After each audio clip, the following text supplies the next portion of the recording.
George Mason University study estimates that a Bernie Sanders type of plan would cost over $32.6 trillion. Now, to put that into perspective, it nearly doubles the size of our already bloated federal government right now. So that study that you mentioned, it actually estimated that overall health care spending would be lower under single payer.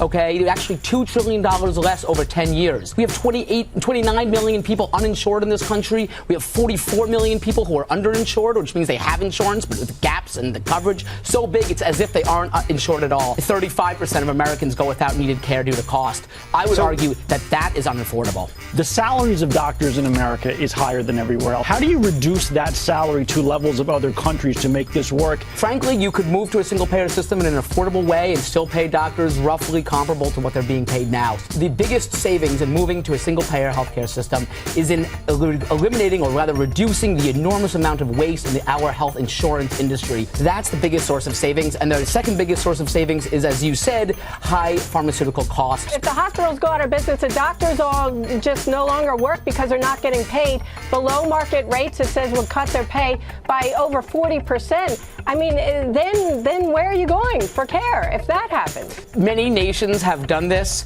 None of them have had their hospitals close or their doctors flee for other countries. That's not quite true, Doctor. How can you guarantee that our quality of health care won't go down the way it has gone down in Great Britain as a result of their socialized system? But overall, the healthcare systems of these countries are quite high quality. Overall, they have higher life expectancies than we do. They have lower infant mortality. But overall, these nations achieve better results with less money. Why can't the free market work? If the market can work like it does with auto insurance, there's no one out there that lacks for auto insurance, no matter their record, if they're willing to pay for it. Why can't we do that in health care? Why do you want to go to some centralized Soviet-run Medicare for all? Let me push back. A true free market in health care is something no nation, no civilized nation would ever accept. You'd have people literally dying on the street because they couldn't afford the care. You can't have a free market in health care when you think something